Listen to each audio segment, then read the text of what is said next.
Hello my YouTube family, welcome back to my channel. কেমন আছো তোমরা সবাই? আশা করছি সবাই ভালো আছো, আর আমিও ভালো আছি। আজ অনেক অনেক অনেক কটা দিন পর একটা ভিডিও তোমাদের সাথে শেয়ার করছি। কোনো রকমভাবে ভিডিও আমি আপলোড করতে পারছি না কিছু অসুবিধার কারণে। তোমরা সবাই কেমন আছো? আমাকে মনে রেখেছো না ভুলে গেছো? সবাই কমেন্ট করে জানিও। আর কেমন আছো কমেন্ট করে জানাতে ভুলবে না। তো চলো, আজকে সকাল সকাল এসেছিলাম বাড়িতে একটু দরকারের জন্যই। তো দেখো, আজকে একটু পিঠে বানাবে মা, তার জন্য এসেছি আমি। আর একটাও কারণ আছে তার জন্য। দেখো ভাই এখানে নারকেলগুলো ছালিয়ে দিচ্ছে, নারকেলগুলো কুড়িয়ে দিচ্ছে ভাই। ভাই কিন্তু এইসব কাজে একদম এক্সপার্ট।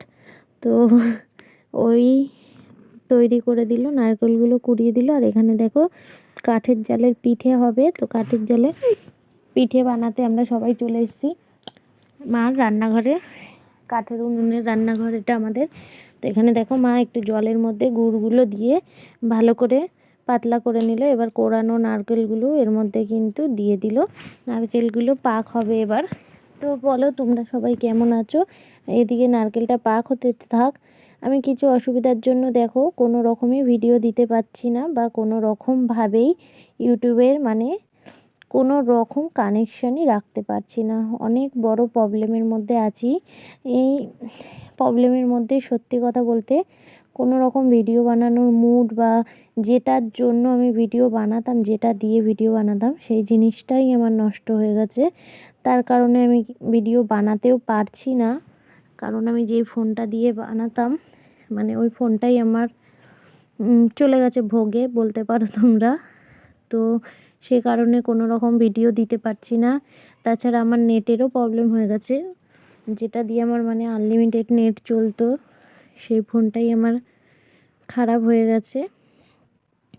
তো কী আর করব বলো, জীবনে অনেক রকম ওঠাপড়া আসে, এটাও ধরে নাও তোমরা একটা।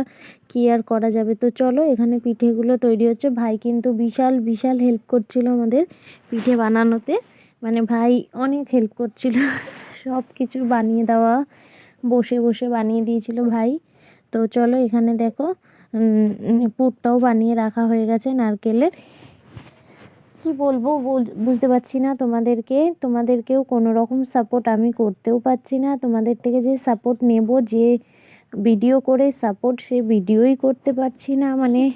জীবনে জীবনে এমন একটা টাইম এসেছে, বা এমন একটা জায়গায় এখন আমি দাঁড়িয়ে আছি, সেটা তোমাদের কি বলে আমি বোঝাতে পারবো না। তোমরা সবাই একটাই রিকোয়েস্ট করব, কেউ ভুলে যেও না। আশা করছি খুব তাড়াতাড়ি হয়তো ঠিক হয়ে যাবে। তো চলো দেখো, এখানে আমি পাটিসাপটাটা বানিয়ে নিচ্ছি। পাটিসাপটাগুলো কিন্তু আমিই বানাচ্ছিলাম, মা লাস্টের দিকে বানিয়েছে, আমি শুরুর দিকে কটা বানালাম। তো পাটিসাপটাগুলোও বানিয়ে নিচ্ছি। আমাদের পিঠের রেসিপিগুলো তোমাদের কেমন লাগছে কমেন্ট করে জানিও। রেসিপি যদিও দিচ্ছি না, বেশ অনেক রকমই বানিয়েছিলাম, 3-4 রকমের। তোমাদের কেমন লাগলো অবশ্যই কিন্তু জানাবে। এই আর কি বলো তো, এইভাবেই জীবন চলবে। যতদিন বেঁচে থাকবো হয়তো লড়াই করেই বাঁচবো, আর মরে গেলে কোনো কথাই নেই।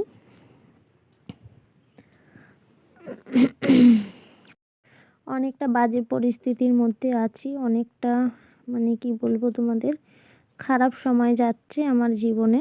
জানি না কবে ঠিক হবে সব কিছু, আদেও আর কোনো দিন ঠিক হবে কি না সে তো আমি বলতে পারবো না। ভগবান জানে, ভগবান যদি চায় ঠিক হবে, ভগবান না চাইলে কিন্তু ঠিক হবে না। আমার দেখো এরকম সাদা সাদা পিঠেগুলো কিন্তু ভাল লাগে, কিন্তু আমার মায়ের একটু লালচে লালচে ভাল লাগে, তাই লাস্টের দিকেরগুলো মা বানাবে লাল লাল করে। আমার সাদাগুলোই ভাল লাগে। তোমাদের কেমন ভাল লাগে কমেন্ট করে জানিও। তো এই আর কি, জীবনটা কোন দিকে হাঁটছে, কোন দিকে চলছে কিছু বুঝতে পারছি না। লাস্ট পর্যন্ত কি আছে কপালে, কি দুর্গতি না ভালো দিন আসবে সেটা আর জানি না, আসবে কি না। আশা করি আর আসবে না। আর যদি ভগবান চায় আমার ভালো, তাহলে হতে পারে ভালো হবে কোনো দিন। এত কিছু কেটে যাওয়ার পর যদি ভালো আমার জীবনে কিছু আসে, সেই আশাতেই বেঁচে আছি। যদি সবশেষে কিছু ভালো আসে, না আসলে আর কিছু করার নেই, নিজের কপাল বলে মেনে নিতে হবে, আর কিছু করার নেই। তাও চেষ্টা করছি নিজের পায়ে নিজে একটু দাঁড়ানোর, কাউরের হেল্প ছাড়া। ব্যক্তিগতভাবে একটা মানুষের হেল্প না নেওয়ার চেষ্টা করছি কোনো রকমভাবেই। যদি পারি তো ভালো, না পারলে আর কি করব বলো, চেষ্টা করব পুরোপুরি। তো দেখো আমার পাটিসাপটাগুলো এক এক করে বানিয়ে নিচ্ছি, তোমাদের কেমন লাগছে বলো। অনেকে কিন্তু নারকেলের পুর দেয়, অনেকে মাখা সন্দেশ, খোয়া ক্ষীর এইসব মিশিয়ে বানায়, বা ওই খোলসা বলে একটা, ওইটা বানিয়েও করে। তো আমি কিন্তু আমাদের বাড়িতে নারকেলেরটাই কিন্তু খুবই পছন্দ করে, মানে বেসিক্যালি আমি তো খুবই পছন্দ করি। আমি, আমার মা, আমাদের বাড়ির সবাই নারকেলেরটাই হয়। সন্দেশের মানে মাখা সন্দেশ যেটা, ওটা আমার দিদি বানায়। তো এখন দেখছো কত কিছু বানানো হচ্ছে এখানে। কুলি পিঠেগুলো ওইদিকে ভাই রেডি করছে, ভাই বোন আর মা মিলে। এদিকে আমি ওগুলো বানিয়ে নিচ্ছি, আর এদিকে দেখো অনেকগুলো কুলি পিঠে রেডি হয়ে গেছে। বেশ কিন্তু আমাদের অনেকগুলো করেই বানানো হয়, কয়েকটা দেখছো ফেটে গেছে, অনেকক্ষণ হয়ে গেছে বলে তাড়াতাড়ি বানিয়ে নিতে হবে। এখানে সরার পিঠে বা সাজের পিঠে যেটাই বলো, সেটাও বসিয়ে দিয়েছে। সাজের পিঠের এটা পুরটাও গুলে রাখা হয়েছে। তো দেখছো উনুনটা বড় আর শ্বাসটা এনেছে বাবা ছোট, তাই মা কি সুন্দর প্যাকিং দিয়ে বসিয়ে ফেলেছে। কিন্তু আমাদের কিন্তু পিঠে চলবে, মানে বেশ অনেকক্ষণ টাইম লেগেছে।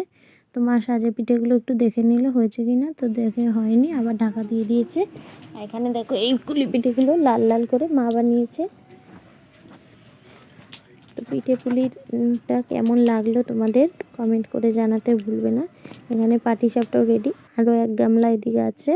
বেশ অনেকটা বানানো হয়েছে, সবাইকে দেয় মা, দিদি বাড়ি, আমাদের বাড়ি, সবার জন্য। এখানে এই যে সাজের পিঠেগুলো হয়ে গেছে, এখানেও সাজের পিঠের পুরি রেডি আছে। এখানে দেখো কুলি পিঠেগুলো পায়েসে দেওয়া হয়ে গেছে, দুধ পুলিগুলো হয়ে গেছে। দেখো এটা ভেঙে গেছে, কিছু কিছু ভেঙেই যায় তাই না, খুলে যায় মানে। তো চলো পিঠে খাওয়া শেষ করে পরের দিন দেখো আমরা সকাল সকাল একটা জায়গায় চলে এসেছি আমারই কারণে। এটা হলো তোমাদের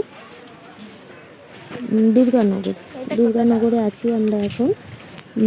দুর্গানগরে এসেছি। এখানে দেখো ছেলে একটা হাওয়াই মিঠাই কিনেছিল, এখন বলছে খাবে না, সেই কী অবস্থা। তো এখন আমরা এখানে দাঁড়িয়ে আছি, যে কাজে এসেছিলাম সে কাজটা হয়ে গেছে। তো আমাদের ট্রেন আসলে ট্রেন ধরবো, ট্রেন ধরে এখান থেকে দমদম যাব, দমদম থেকে আবার ট্রেন ধরে বাড়ি যাব। কিন্তু তো এটাই একটু ঘুরে দেখাচ্ছিলাম দুর্গানগর স্টেশনটা তোমাদের। ওই যে দেখো দুর্গানগর লেখাই আছে, এখানে এসেছিলাম যে কারণে। তো চলো তোমাদের সাথে সে কারণটা কিন্তু একটু শেয়ার করে নিই। দেখো কোথায় এসেছিলাম, আমার সোনা বাবাকে বললাম একটা ডিম সেদ্ধ খাবি, কিছুই খায়নি, দুধ খেয়ে যা এসেছিলো। দেখো আমরা এসেছিলাম এই জায়গাটা, ব্যানারটা দেখে তোমরা বুঝতেই পারলে, জুম করে দেখে নিও কাউরে দেখার ইচ্ছে হলে। তো স্টেশনে বসে আছি, এখন দেখো ট্রেন চলে এসেছে, আমরা ট্রেন ধরে নেব, ট্রেনে করে একেবারে দমদম চলে যাব। তো ট্রেনে আমরা উঠে পড়েছি, দমদমে নামবো, দমদম থেকে আবার ট্রেনে করে বাড়ি যাব। এখানে ক্যান্টনমেন্টের এখানে এসে মিলনদার কথা মনে পড়ছিল, যে মিলনদা বলে এখানে ক্যান্টনমেন্টে বাড়ি, তাই জন্য। তো চলো এখানে আমরা দেখো দমদমে এবার নামবো। কিন্তু তোমার ছেলে বলছে আমাকে একটু ভিডিও করে দাও, ওই জন্য ওরও একটু ভিডিও করে দিলাম। দেখো দমদম চলে এসেছি। তো আমি আর ভিডিওটা বড় করব না, এখান থেকে ট্রেন ধরে বাড়ি চলে যাব। ফোনের ক্যামেরাটা ভালো না, মন মেজাজ ভালো নেই। তো চলো লাস্টে একটা ভিডিও তোমাদের সাথে দেখো শেয়ার করি, এটা বেশ কিছুদিন আগের ভিডিও, তোমরাই দেখো একটু। ছেলেটা আমার কত বড় হয়ে গেছে, নিজেই কিন্তু ফোন করতে পারে। এই ফোনটা আমার আর এখন বেঁচে নেই, মরে গেছে। যখন এই ফোনটা বেঁচে ছিল এটা, তখনের ভিডিও। মানুষ কত বড় স্বার্থপর, ইগনোর করতে পারে মানুষকে, সেটাই হলো দেখার এই ফোনটায়। তো ছেলে আমার ট্রাই করেই যাচ্ছে, সেটাই একটু তোমাদের শেয়ার করলাম। আমার ছেলে কী সুন্দর ফোন ইউজ করতে শিখে গেছে, সেটাই শেয়ার করলাম তোমাদের সাথে। তো চলো ভিডিওটা কেমন লাগলো সবাই কমেন্ট করে জানিও। আর সবাইকে বলবো কেউ ভুলে যেও না, মাঝে সাঝে পারলে অবশ্যই একটা করে ভিডিও তোমাদের সাথে শেয়ার করব, না পারলে কিছু করার নেই। একটা ফোন যতক্ষণ না জোগাড় করতে পারছি ততক্ষণ আমার হাতে কিছুই করার নেই। এই ফোনে ক্যামেরা মোটেও ভালো না, সেলফি তো একদমই কাজ করে না, আর ব্যাক ক্যামেরা দিয়ে সব কিছু তো আর হয় না। আর এটা নেটেও আমার প্রবলেম চলছে, মানে এটা দিয়ে নেটেও আমার কাজ হচ্ছে না ভালো করে, তাই জন্যই। তো কি আর করবো, এভাবে মানিয়ে গুছিয়ে যদি একটু পারি কিছু শেয়ার করব। তোমরা একটু সাপোর্ট করো, পাশে থেকো। এইভাবেই ভালোবাসা দিও। আর কারা কারা আমাকে ভুলে গেছো, কারা কারা এখনও মনে রেখেছো, কমেন্ট করে জানাতে কিন্তু কেউ ভুলে যেও না। তো চলো আজকের ভিডিওটা আমি এখানেই শেষ করে দেবো। ততক্ষণ সবাই ভালো থেকো, সুস্থ থাকো। দেখা হবে নেক্সট কোনো ব্লগ অথবা কুকিং ভিডিও নিয়ে। আশা করছি সবাই ভালো থাকবে ততক্ষণ। তো চলো, টাটা, বাই বাই। সবাই ভালো থেকো আর আমাকে মনে রেখো, সবাই ভুলে যেও না। ফোনটাকে খুবই মিস করছি, খুবই পছন্দের, শখের, অনেক কষ্টের। সে আর আজ আমার সাথে থাকলো না, কি আর করবো বলো, সে কী করে থাকবে বলো। ফোনটাও আমার সাথে থাকার ছিল না, তাই জন্যই চলে গেল, কি করব বলো। বাই।